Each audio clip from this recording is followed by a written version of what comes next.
Hello and welcome to the Voice of Intuition podcast. My name is Susan Jane and I believe that trusting your intuition is the best way to live your life with meaning and purpose. Each week you will hear about how you can connect, develop and trust your intuition through the wonderful array of guests we have on the show and my own personal experiences. Join me to understand how your intuition can guide you towards a life full of meaning and loving purpose.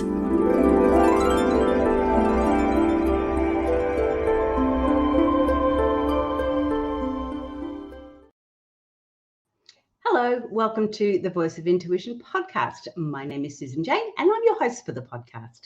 Now today we are talking to Blair Abbey. Now Blair has 100,000 books out. No, well, actually, he hasn't quite got that many, but he has got a lot of books out, and it's all about meditation. Now, why is meditation so particular to Blair? Well, because of the situation and the circumstances that he went through, meditation was basically his savior. Meditation was the way he got through it. And we're going to talk all about meditation. But I want to get the understanding of why someone would turn to meditation, why somebody would follow this sort of path. There has to be some sort of reason behind it, because we don't normally just turn to a different way of life without some sort of catalyst. And yes, we know all about that, and we're going to talk all about that side of it too. So I want to bring onto the show Blair. Welcome, Blair. Susan, how are you? I'm so glad to be here. I've been looking forward to this. Oh, thank you. Yes, it's been a long time coming. I had a lot of people booked in, and so we've had to have this extended period of time, but yes. I'm really looking forward to it. Look, I was talking to you before we came on the show, before we started recording. And one of the things I do have not an issue with, but one of the things I wanted to go a bit deeper in is meditation. And the main reason is I have a lot of guests on the show, and a lot of them say, oh, yes, I did this and I did some meditation, I did some this and did some that.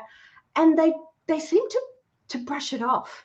And yet I know personally, meditation was a huge change, a huge catalyst in my life to change the way I was thinking and feeling and going along with that way. So I really do want to get into meditation. But before we go there, sorry to do this to you, but you have to talk a little bit about your life first. So A little bit about the basics of getting from point A to point B, and then we're going to talk about the experience. All right? Very good. Right. Well, it's over to you, Blair. How did you get from where you were to where you are now? A little bit of your background. Well, let me take you actually back to the beginning of my meditation practice. In 1972, I moved from North Carolina, which is on the east coast of the United States, to California and to the San Francisco Bay Area. Shortly thereafter, I began taking a yoga class at an ashram in downtown San Francisco. It was a fellow named Satchidananda, world known, and was one of the fellows who introduced Woodstock back during that time. And I did a yoga class at the ashram, and meditation was always part of the class. I've been doing yoga now and meditation for 45 years. I've continued the practice from the time that I began doing it all the way back more than 45 years ago.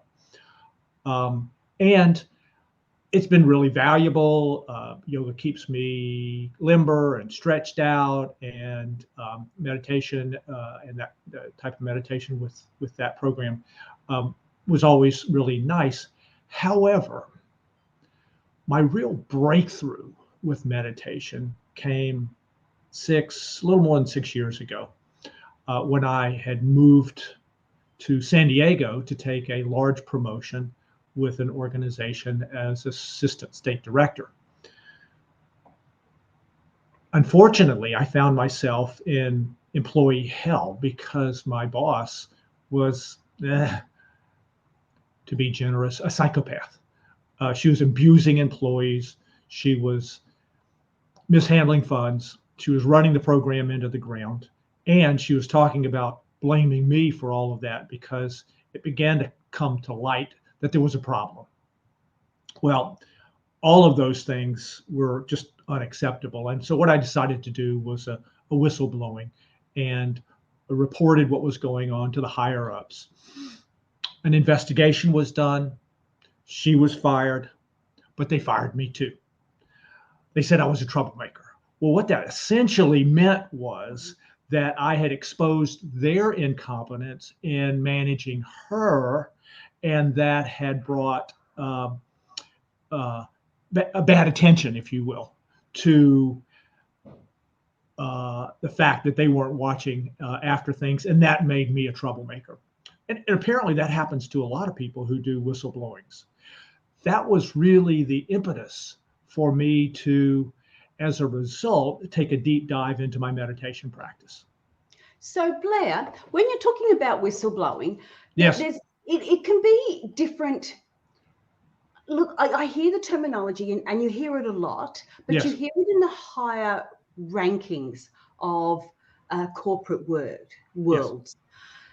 What else is whistleblowing? If whistleblowing's high up in those ranks, what is it that's happening in those lower ranks? Because I know I've had an experience similar to that. So what would you call it? Is it still classed as whistleblowing? What can you explain whistleblowing a little bit stronger for us? Yes.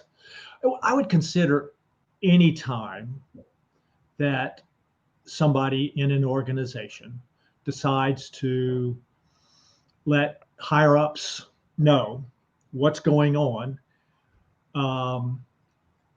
as whistleblowing. Now, that can be as little as just an anonymous letter to somebody, but it could be what I did, which was basically an official report about what the problem was. But a whistleblowing can be any time that you're in a situation where attention needs to be called to injustices that are being done or to problems that are occurring, which you can't control and which really need some light shined on them. Okay, so that makes sense. When would we be feeling that? When would we be experiencing that? Like, how were you feeling? Because there's Yes. a lot of times when we will turn a blind eye because Yes. we don't feel we have an ability to say anything. We don't feel we've got the ability to do anything about it. Like Right. This is how the corporate business works, or this is how Yes. this company works. This, Yes. suck it up, princess, which is one of the things that happened with me. Suck it up, princess. So how were you feeling when you were going through all this? Well, it was awful because I had been doing this kind of work for about 25 years, and I've been doing it very successfully. I'd been doing it in a state in North Carolina prior to this that was a very successful program, and so it was debilitating. It was I got really upset about it. Watching my fellow employees get abused, because I wouldn't let myself get abused, but watching my fellow employees get abused was awful. Watching the program just being run into the ground and not really being able to do anything about it, I just really felt helpless. And ultimately, I decided, I just can't put up with this anymore. I'm going to throw caution to the wind, and I'm going to let people know at higher levels what's going on, and hopefully there'll be a good outcome. Okay, so in that sort of context, were you aware that you could lose your job from this, or were you going, it needs to be said, and is there a possibility that I was going to lose my job, or did you have no feeling that that's what was going to happen? I was just really, I think, operating on trust that the right outcome would occur. And I thought the right outcome was an investigation and she would be dismissed. But I really didn't consider too much whether this was going to cost me my job or not, because I was in a situation at a junior college where there are safeguards against that sort of thing. But it turned out I was only a few weeks before I would have gotten full protection in doing what I did, and that's the thing that ended up exposing me then to being dismissed as well. Okay, that I understand. So if you were there a bit longer, you would have been more protected. Yes. But when these things are happening and they're against your morals, or you know that they're not right, it's Yes. really hard not to say anything. And I know in my situation, I was head of administration for a college, and I had my boss, and this was more of a moral thing. He was having an affair, and it was like in front of everybody. And Yes. I knew his wife and his young children. I didn't feel I had the right to do the whistleblowing. I didn't feel I had the right to judge whether what he was doing was right or wrong. But I couldn't stay there. I ended up getting another job. So I basically lost that one and ended up having to go right down to the bottom of the ladder again and start as a receptionist, which was really, really disappointing, that part, having to start like that. But it's again, when something goes against you and you're feeling it in every way in your body, and you're watching people that you know be abused in front of you, you've got to say something, don't you? I think so. I mean, I tried to do a number of things to bring some correction to what was going on, and nothing that I did turned out to be helpful. And it was definitely headed in the wrong direction. And the fact that she was beginning to make noises about blaming me for all the problems that occurred was really, I think, the last straw that led me to do the reporting of what was going on, again, to the higher ups. Yeah, no, you made it official, and once it's official, that's it. They have to respond then, don't they? That's right. Exactly. Yeah. Wow. So I understand that. That is a huge situation. So where we're up to now is that she's lost her job. Yes. You've also lost your job. So what Yes. did you do then? Well, as you can imagine, it was devastating. And I think you probably had a similar experience. It was devastating. My income was gone. My position was gone. I was in a new place and didn't know a lot of people. And my ego, which had been out to here, frankly, about being a leader and a manager and all of that, all of that was punctured.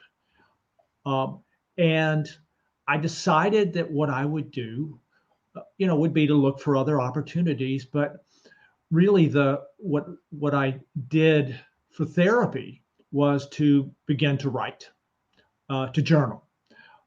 I would sit in the evening and just pour out my thoughts and feelings onto the keyboard. Now, the interesting thing about that, and also I took a deeper dive into my meditation practice, spent more time doing meditation. And the combination of those two things had an interesting thing occur, which was what I am now calling soul contact, where I began to get a sense of soul or higher consciousness as being a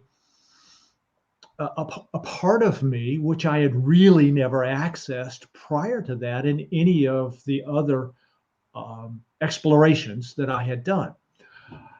There were times that I would sit at the keyboard and I would write, and I would begin to get a sense of spirit just kind of flowing through my fingers onto the keyboard and onto the screen. And there were times, frequently, where what was flowing onto the screen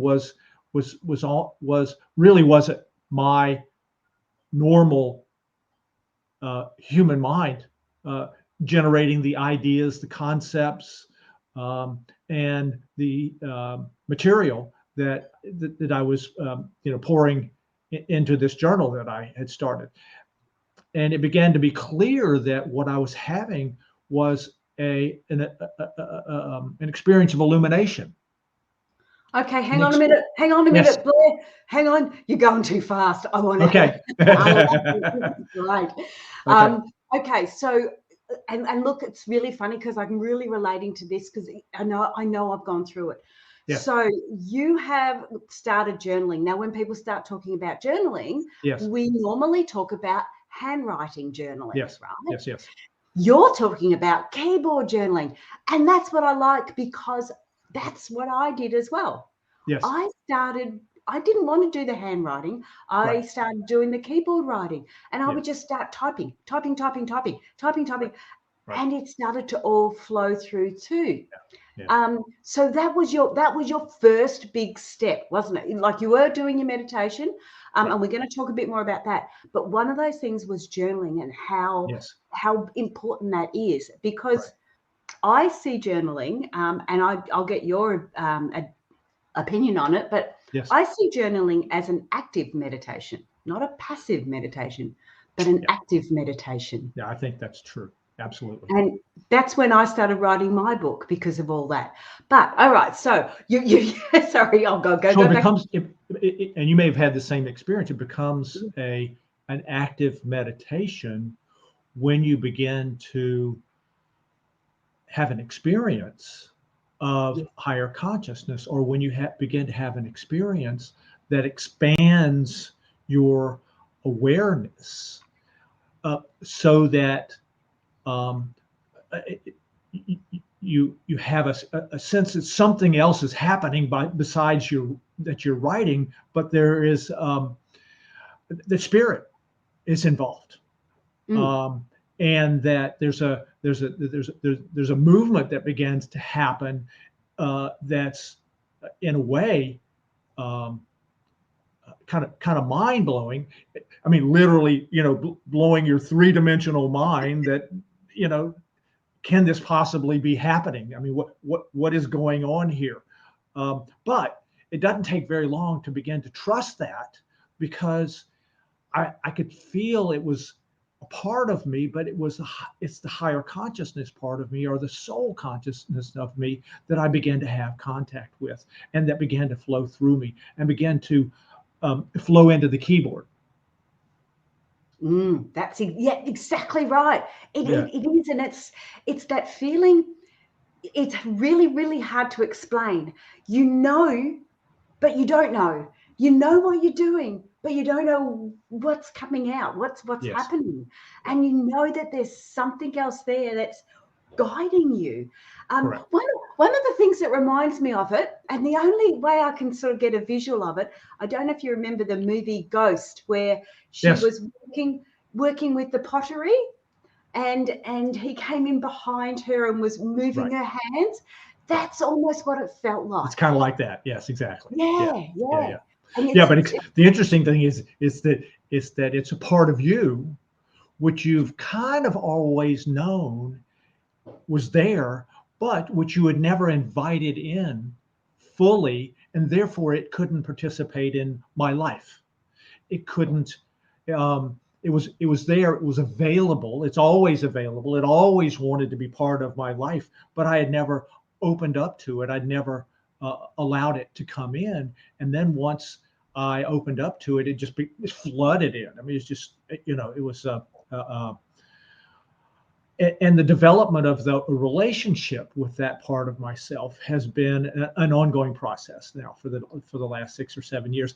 On a daily basis, I have contacts and conversations with that part of myself, which I call High C, kind of a nickname for my higher consciousness.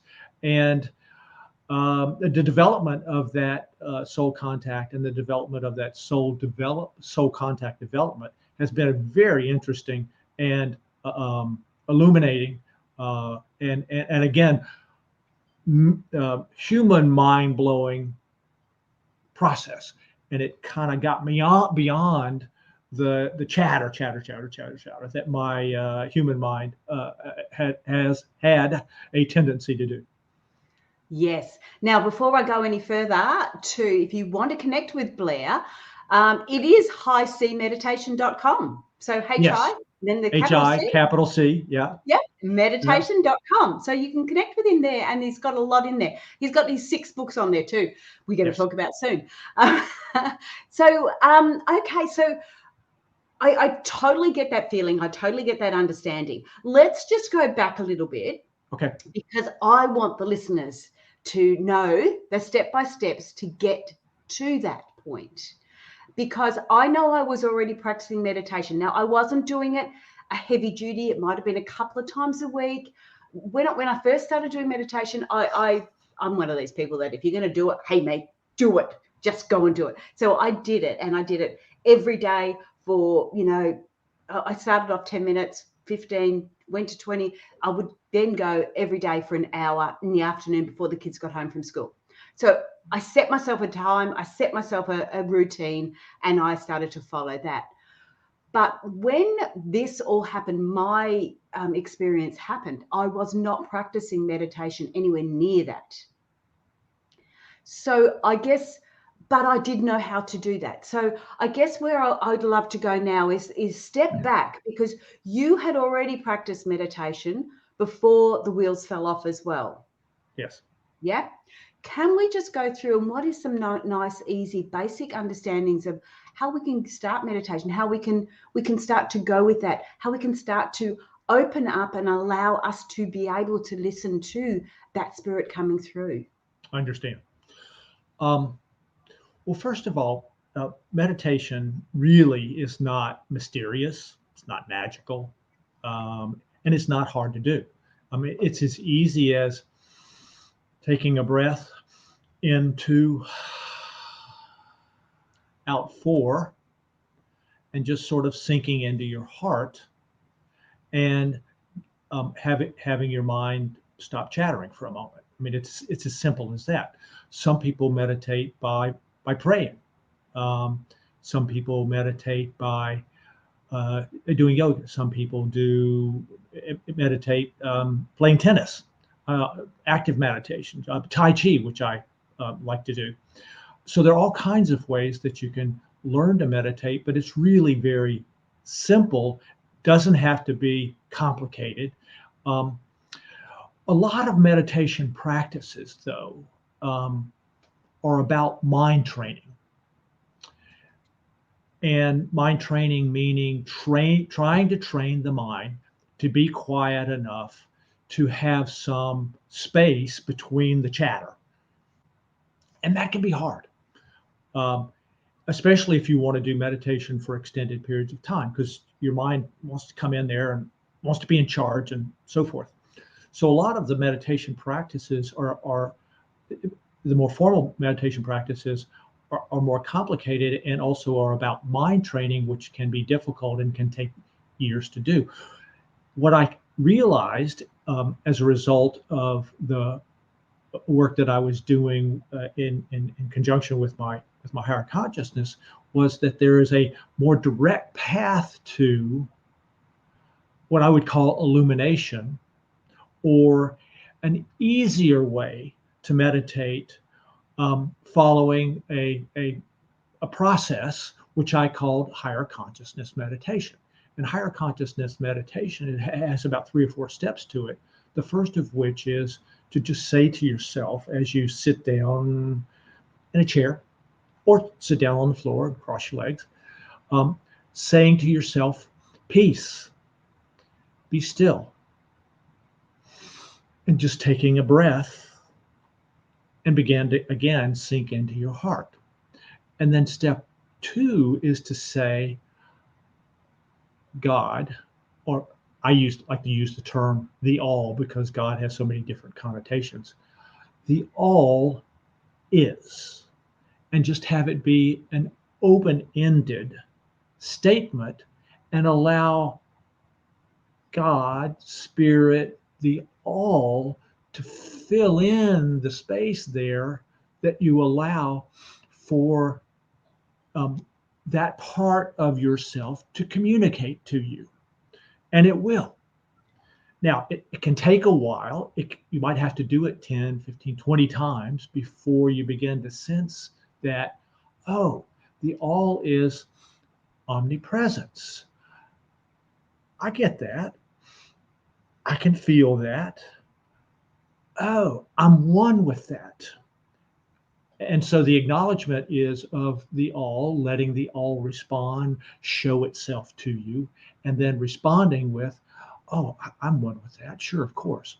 The third step is to do another open-ended statement, which is higher consciousness is, and an open-ended statement, or soul is, and an open-ended statement that allows soul then to respond. And the response might be your best friend. Higher consciousness is your partner in life. Higher consciousness has waited for lifetimes to develop a relationship with you. Higher consciousness is that part of yourself, which is the fifth dimensional part of yourself. So higher consciousness begins to fill in that blank and begins to reveal itself and begins to have a relationship with you. And followed it up with, I'm in one with that. Of course, that's a part of who I am and what I'm about. And then the next step is to say, I am an eternal being. All of us are eternal beings. We know that we are eternal beings. We know that this is not just what's going on, this human three-dimensional experience that we're having. So I am an eternal being, one with the all, one with higher consciousness. And then finishing up with illuminate, elevate, radiate. So you begin to get a sense of illumination. You begin to get a sense of elevation of your vibrational rate. You begin to get a sense of, yes, I am one with spirit. It's becoming more and more a part of who I am. And I radiate that out into my world and share that, knowing that it's going to have a positive impact. So it's it's just a very simple meditation process, but it has a couple of steps that are designed not to train the mind, but to open up to that higher part of ourselves, that higher consciousness part of ourselves that's waiting, wanting, to be involved in your life.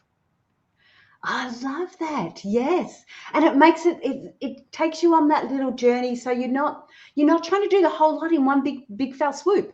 You're Right. doing it bit by bit and you're building up your meditative strength. Correct. That's right. I think I've just made That's a good way of describing it. And the more you do it, the more you want to do it. The more you do it, the better you get at it. That's exactly what I found.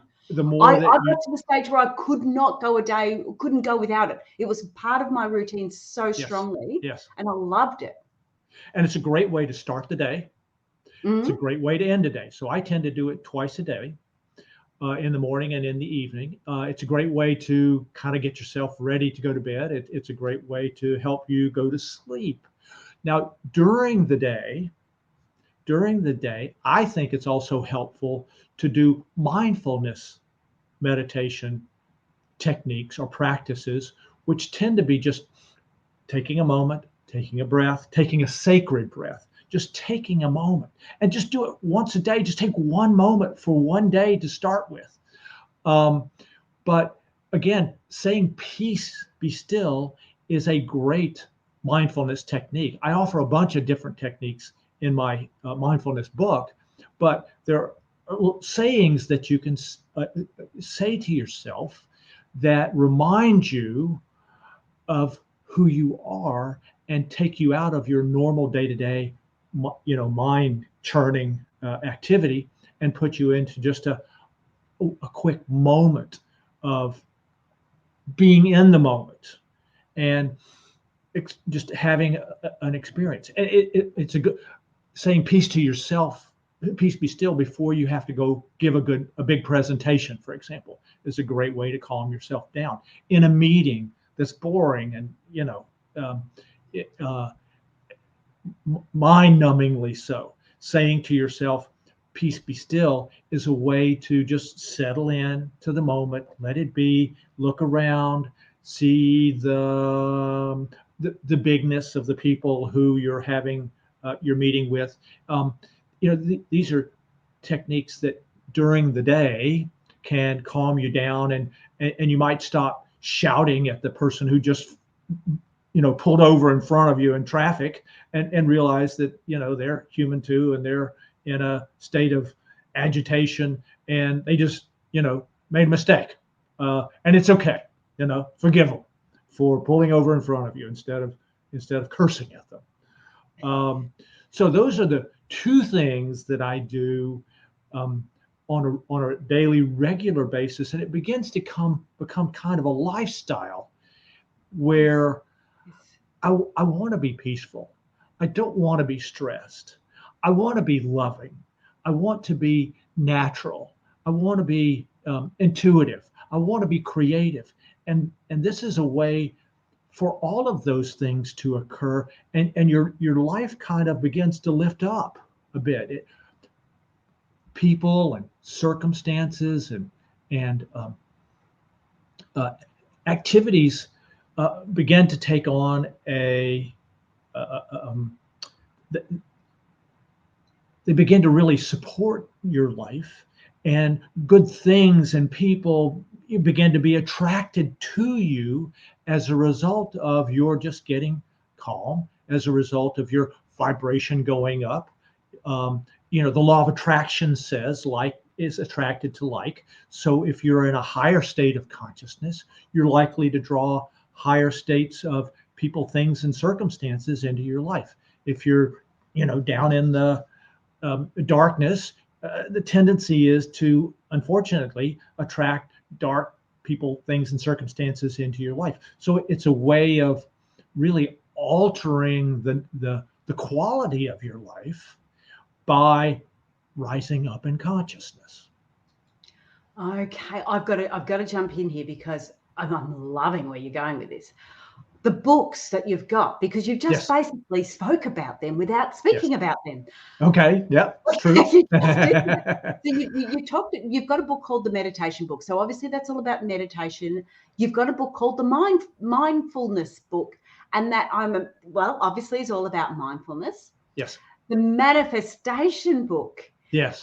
Obviously that's about manifestations. Right. Homage to the Spirit. I love that. I love the name of that, Homage to the Spirit. That's a poetry book. Oh, beautiful. Yes. The meditation journal. So that would be something that we can jot notes down with? Or correct. And it's sort of it sort of gives guides and prompts and all that kind of stuff to once you get in doing meditation. I think it's good to write down what happens as you go, because over time what you see is your progress. You might not be able to see the progress difference between today and tomorrow, or even between today and next week, but if you journal your experiences and go back and look at it periodically, you can really see how much progress you've made in a week or a month, and certainly how much progress you've made in a year as a result of just making quick notes about your experiences and your progress, and even the days that you don't have any progress and that you hate what this and you don't want to do it, and all of that. It's all part of the learning and development of consciousness process. Yes. And again, it takes you further up to when you are doing journaling, if you do want to do it on the typewriter and the computer. On the computer, this is, you're starting that process then. Yes. Well, exactly. I really like that. And I remember for a little while there, I was writing down my dreams. But to write down your meditation in even dot form, like you said, it makes it real. It makes what you're seeing, what you're intuitively receiving, correct. It makes it concretes it to a certain degree. It does. It really does, because it's a way of, because what'll happen is you'll have the light bulb will go off about something. You'll have a realization about something. You'll understand something that you never understood before. You'll have experiences that are worth putting down on, either on paper or typing into your computer journal. And these are, I've been doing this now for a little over 6 years. I've got 700,000 words of ideas, understandings, realization. I mean, this is really where my books came from, was from just pouring out and letting spirit flow into the keyboard. And the next thing you know, I've got hundreds of thousands of words, and that's what became the real source of my books, was everything that I was writing on a journaling basis. Yeah, because I just love it. But there's one I didn't mention because I want to actually go into it a little bit deeper. Okay. But before I do this, I've got this little saying that I have, and it's like, to pray is to ask, to meditate is to receive, and to visualize is to create. I like that. And it's not necessarily praying, but more about asking. And Yes. One of the things I've done with my meditation practice too is, if I'm stuck with something, if I'm not sure where I'm going with it, I ask. Yes. And I ask before I go, can you give me some guidance on this? Oh, for goodness sake, help me with this. Sometimes Yes. I yell. Yeah. Sometimes right. I use swear words. And then the key, and I know you know this, the key is then listening. Yes. To the answer. Yes. Not just asking, or not Waiting just saying, yes. or even visualizing. I visualize a BMW appearing in my driveway tomorrow. I mean, okay. That's kind of silly. But asking, my manifestation book is just what you're talking about. And the manifestation process that I have is called the best possible outcome.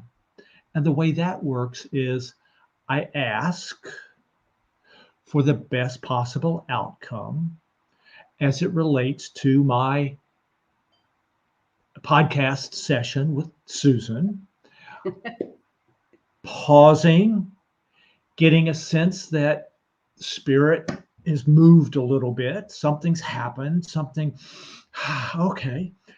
And then thanking spirit for its involvement in my life. So simple, but you can use the best possible outcome process for anything. You can use it for a parking place. You can use it for a meeting. You can use it for an event. You can use it for, any type of activity. The beauty of it is that you don't prescribe or say to spirit or God, here's what I want.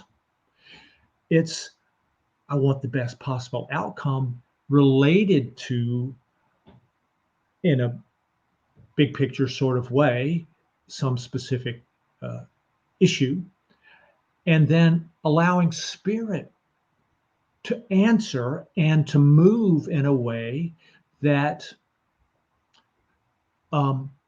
where spirit knows more what you want, what you need as far as your growth and evolution is concerned, and often will bring you something more better than you thought it had ever thought that it might be. So the outcome can be much bigger than what your little mind can conceive of. I want and begging God for it as if God were a Santa Claus. Yes. But instead, being open to what spirit and what your soul has in store for you. Yes, and open to receiving those messages. Exactly. Precisely. And we can do that through meditation. And that's the part, receive those messages, then you can act on it. Like, I love that. Yeah. So that's that was the manifestation book.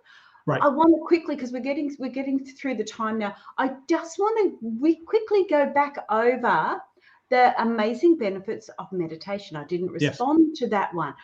Okay. You did talk about that, but I don't think people really realize the benefits of meditation, because they sort of go, oh, you get a bit of quiet time, rah, rah, rah.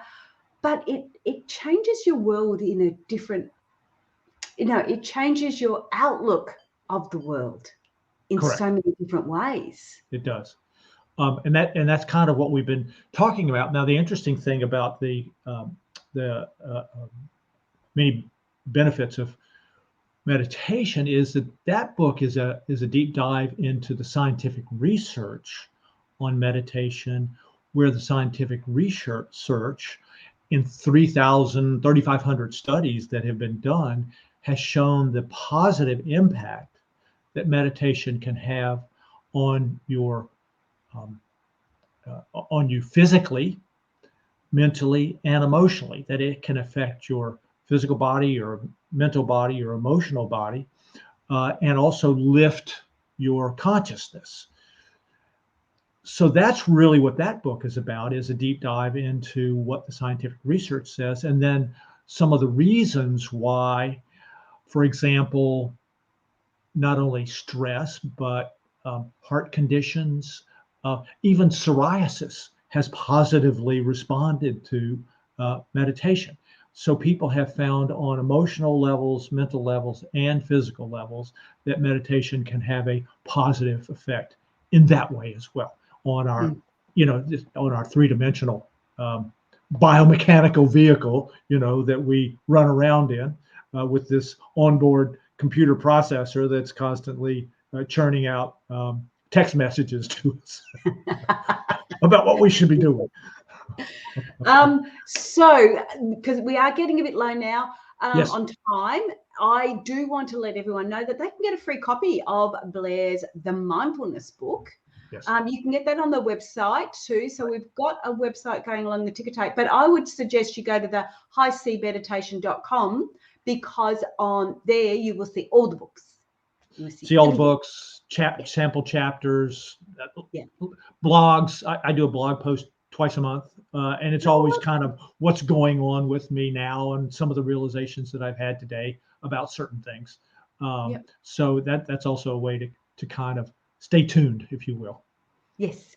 Well, have you got any last little tips or advice or something you'd like to bring to the table before we say goodbye? Really only to say, by way of summary, that it's important to really understand that you and I and we are all eternal beings, and that if we don't learn that lesson, we're kind of, as a species, going to be in trouble over the next 50 years if we don't wake up and if we don't begin to see how important it is to remember that if we don't all succeed and thrive, none of us are going to succeed and thrive, and this is going to be a difficult time. So all of this that we're talking about not only has personal impact, but it also has worldwide impact. Absolutely. I totally agree. And you can't fix something external until you've sorted it out in here, because all you're doing is it's if you can imagine you're a paint pot, and it's a little bit gray in there, you're the color of the gray, and you're trying to paint something green or blue or yellow. Yes. You can only give out and paint what you've got inside you. So fix what you've got inside you, and you will see the changes in your community, in your surrounding people to start with, and it expands from there, doesn't it? Absolutely. Yeah. It's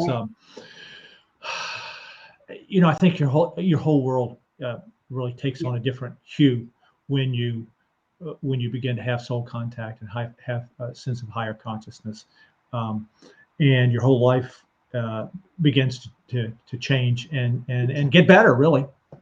It does. There's hiccups. It's not easy. I remember I lost a few friends when I started doing my changing, because they were friends that were no longer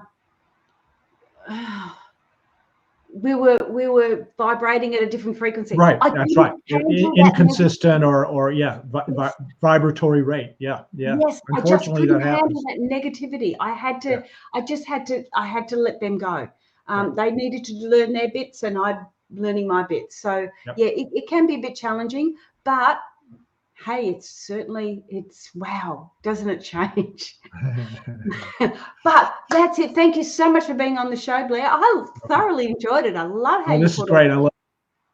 Thank you so much for the opportunity, and I hope this message resonates with people and It that they will. begin to wake up. Yeah, it will. Stay there. I need to chat with you after this, but that is it. I've got to do this button. Hey guys, check out the website, highcmeditation.com, and you'll see all these books on there. They're just fascinating. And I guess what I really like is that if you're stuck with something, he's got a book there for that. He's got a deep dive into it. If you don't understand what the benefits of meditation are, if you're sort of not really sure, I've heard it all before, jump on, grab the book and really get an understanding of it. If you need that analytical aspect to it, do that, because I know I'm one of those types of people. You can tell me that's, oh, that's good for you. And I need to have a little bit more proof, a little bit more understanding, and then allow my intuition to go, yep, you got to go for it. We've got to have that balance. So jump on meditation.com. But that's it from me this week. Share, like, subscribe to the podcast, because we would love to see you back next week. And that's it from me today. All right. Bye for now.